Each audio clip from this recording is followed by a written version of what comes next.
Baik, Assalamualaikum warahmatullahi wabarakatuh dan salam sejahtera. Hari ini kumpulan kami akan membentangkan tentang pendidikan kesihatan iaitu berkaitan dengan rokok. Baik, ahli kumpulan kami terdiri pada iaitu saya sendiri, Muhammad Afiq Arif bin Muhammad Rozali, saudara Khairul Ashar bin Majid dan saudara Adam Iskandar bin Nur Alam. Pensyarah kami yang terlibat dalam pendidikan kesihatan ialah Encik Muhammad Faris Farhan. Baik, bahaya rokok. Kenapa rokok ini bahaya? Apakah kesan kritikal akibat merokok dan pihak-pihak yang terkesan disebabkan rokok? Baik. Baik, apa itu rokok? Rokok ialah tembakau yang digulung dalam kertas atau daun dan dibakar untuk dihisap asapnya. Ia mengandungi nikotin yang menyebabkan ketagihan serta lebih daripada 7,000 bahan kimia termasuk toksin seperti racun tikus, kadium dari bateri, toluna iaitu pelarut, amonia iaitu pembersih tandas dan tar yang digunakan untuk membuat jalan. Terdapat pelbagai jenis rokok termasuk rokok berfilter dan tidak berfilter serta rokok kretek yang dicampur dengan cengkeh. Atau juga terdapat rokok curut dan yang paling latest adalah rokok elektronik iaitu vape. Baik, kita tengok pula kepada kadar perokok. Terdapat peningkatan peratusan pengguna dewasa iaitu 15 tahun ke atas, iaitu seramai 1.2 juta orang pada tahun 2019 berbanding hanya 600,000 orang pada tahun 2016, yakni peningkatan 3 tahun. Seterusnya, disebabkan kematian, sebanyak 27,000 kematian dilaporkan akibat merokok di negara ini. Jadi Malaysia lah menurut laporan Malaysia Fact Sheet The ASEAN Tobacco Atlas. Seterusnya, antara punca ramainya kematian disebabkan oleh komplikasi atau penyakit berkaitan dengan jantung, penyakit paru-paru kronik dan kanser paru-paru. Dekat sini kita dapat lihat di situ iaitu normal paru-paru dan paru-paru seorang yang perokok. Termasuk juga perokok pasif walaupun dia tidak merokok tetapi dia selalu terlibat ataupun rapat dengan perokok yang lain dan menghidu asap-asap tersebut. Baik, kita tengok pula rokok elektronik. Rokok elektronik ni famous lah di kalangan remaja zaman kini dengan peningkatan iaitu sebanyak 600% terhadap penggunaan rokok elektronik di negara ini dengan 5.8% pengguna dikenal pasti 2023 berbanding 0.8% pada 2011. Yang ini peningkatan yang begitu ketara disebabkan rokok elektronik ini mudah nak dapat, kemudian harganya yang lebih murah. Lepas tu dia punya limitasi dia, kaedah sedutan dia yang lebih banyak. Kemudian baunya yang lebih wangi nak dibandingkan dengan rokok-rokok sigaret, rokok-rokok berfilter. Kemudian pelibatan pelajar terlalu ramai. Termasuk sekolah rendah, sekolah menengah apatah lagi dan kebanyakannya di universiti. Vape atau rokok elektronik adalah salah satu jenis penghantar nikotin elektronik. Jadi dia bersifat memanaskan nikotin dan menghasilkan asap. Asap ni lah ada pelbagai perisa. Perisa blueberry, perisa segala perisa yang wangi-wangi yang dipandang oleh remaja ianya tidak bahaya. Ianya tidak mengganggu orang lain sebab dia bersifat wangi, selesa. Dan kewujudan pula tambahan dengan flavor-flavor mushroom yang boleh memberi bahaya mudarat yang lain selain daripada bahayanya nikotin itu sendiri. Baik, setelah kita tengok rokok biasa, rokok elektronik iaitu vape, kita nak tahu kenapa punca adanya mereka ni merokok. Baik, yang pertama iaitu alasan ikut kawan atau kerana dipaksa. Ini lebih kepada pengaruh rakan sebaya. Iaitu tekanan daripada rakan sebaya boleh mendorong individu untuk mengambil rokok sebagai satu cara untuk diterima dan menyesuaikan diri dalam kumpulan sosial mereka. Contoh apabila kita nak masuk kumpulan tu merokok. Tiba-tiba kita seorang tak merokok. Jadi benda tu menjadi agak tertinggal lah, agak dipinggirkan. Jadi, mau tak mau dia akan cuba merokok. Dengan alasan terpaksa sebab nak berkawan. Lepas tu bila ditangkap, kenapa? Sebab ikut kawan, nampak seronok benda tu. Jadi kemudian image yang dipromosikan. Jadi penggambaran merokok sebagai aktiviti yang dewasa atau bergaya dalam media boleh mempengaruhi individu, terutama golongan muda untuk mencuba merokok. Jadi kat sinilah kita boleh tengok dalam pelbagai media. Bermulanya daripada filem, daripada iklan, daripada video-video yang lalu dekat TikTok, daripada live-live.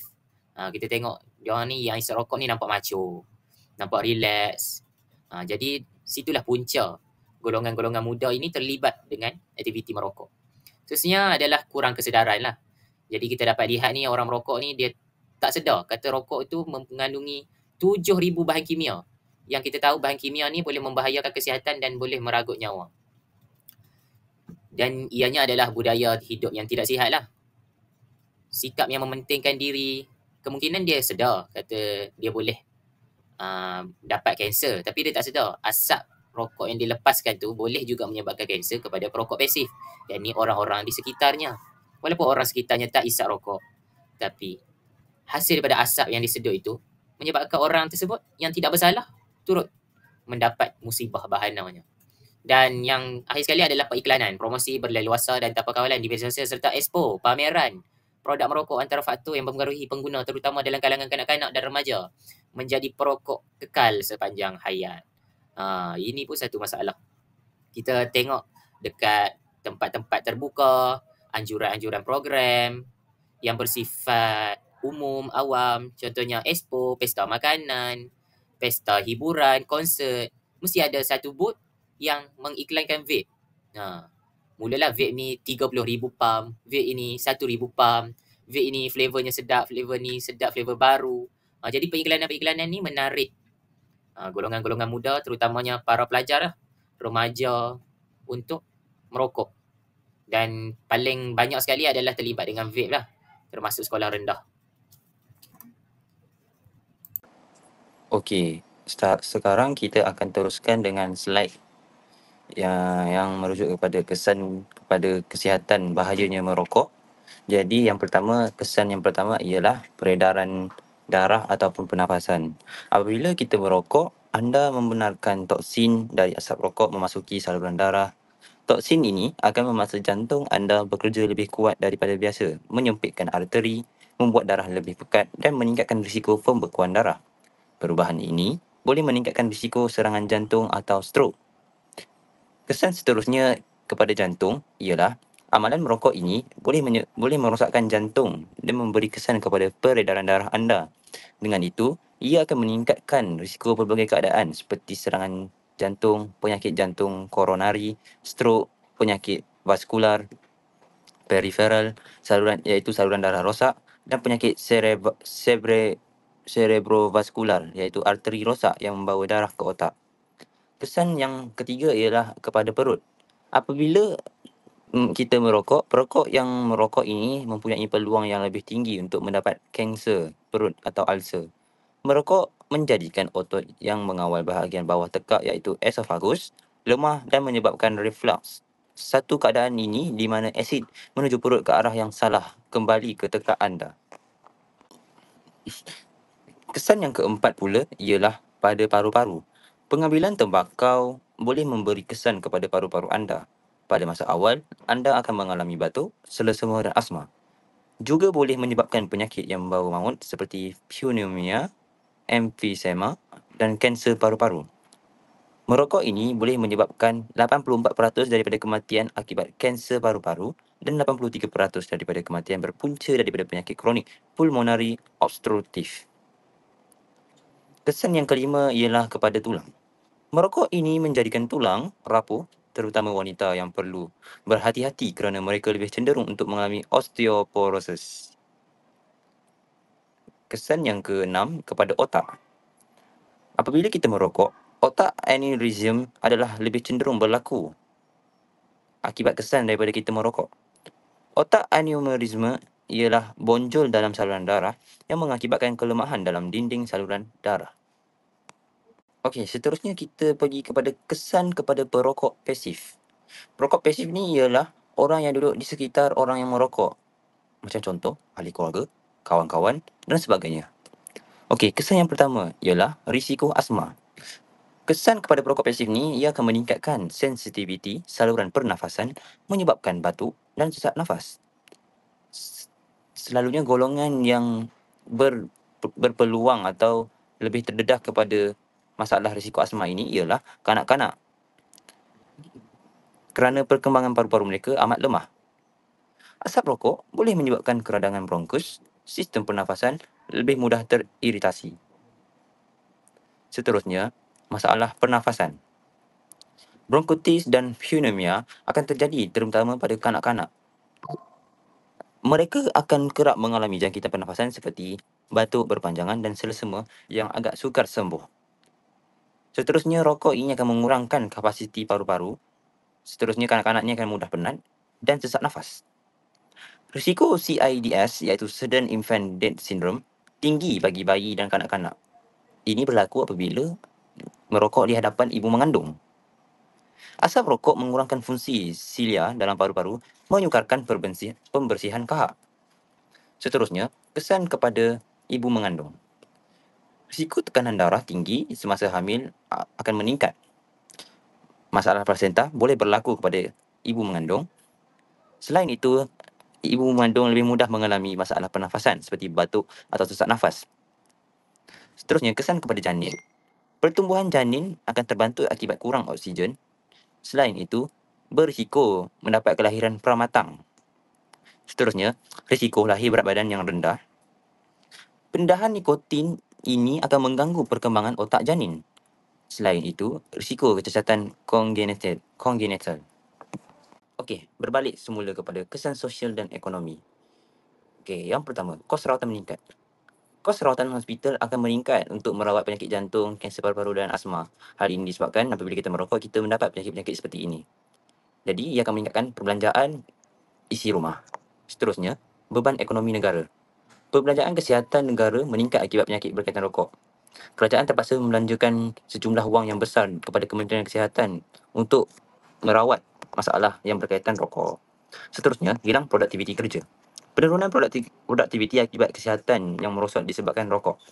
Hal ini kerana apabila perokok itu dia merokok, ia berpeluang untuk mendapat penyakit-penyakit seperti ini dan kemungkinan mereka akan tidak datang ke tempat kerja kerana tidak sihat.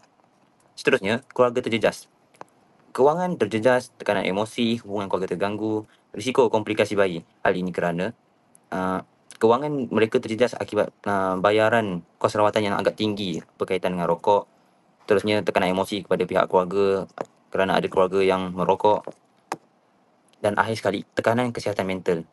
Stres dan kebimbangan apabila ahli keluarga jatuh sakit dan mereka merasa tertekan atau tidak selamat apabila ada dalam kalangan ahli keluarga mereka yang merokok di dalam rumah. Okey, kita teruskan kepada rokok dan remaja. Kenapa remaja sekarang mudah terpengaruh dengan rokok? Yang pertama ialah pengaruh rakan sebaya. Hal ini kerana mereka takut dipulaukan menyebabkan mereka mudah ikut tingkah laku negatif seperti merokok. Mereka menganggap dengan merokok itu mereka dapat berkawan dengan kawan-kawan mereka. Seterusnya, pengaruh keluarga. Konflik keluarga, kurang perhatian daripada keluarga dan terpengaruh dengan amalan merokok di dalam rumah. Hal ini kerana mereka merasa kurang kasih sayang dan kurang perhatian menyebabkan mereka mengambil rokok untuk menenangkan diri mereka. Seterusnya, apa yang akan berlaku kesan jangka panjang jika merokok dari muda? Kesan yang pertama ialah kanser paru-paru. Risiko kanser meningkat bukan sahaja paru-paru, mulut, tekak dan sebagainya. Apabila kita merokok, dia dapat memberi macam-macam pelbagai penyakit seperti kanser tekak, kanser paru-paru. Hal ini disebabkan dalam kandungan dalam merokok itu tidak selamat.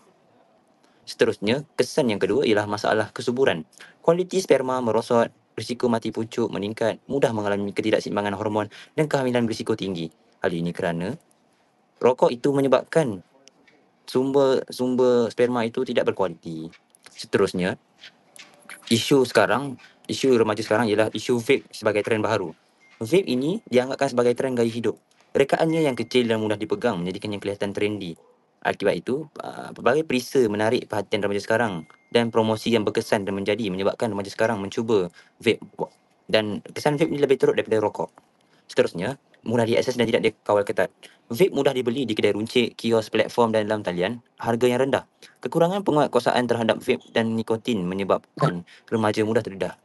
Jadi, kawalan yang lemah menyebabkan vape ni mudah didapati oleh remaja sekarang. Dan vape ni sekarang mudah didapati di mana-mana kedai. Banyak kedai-kedai yang menjualnya kerana untungnya yang lebih. Baik, sekarang saya akan menerangkan langkah pencegahan merokok.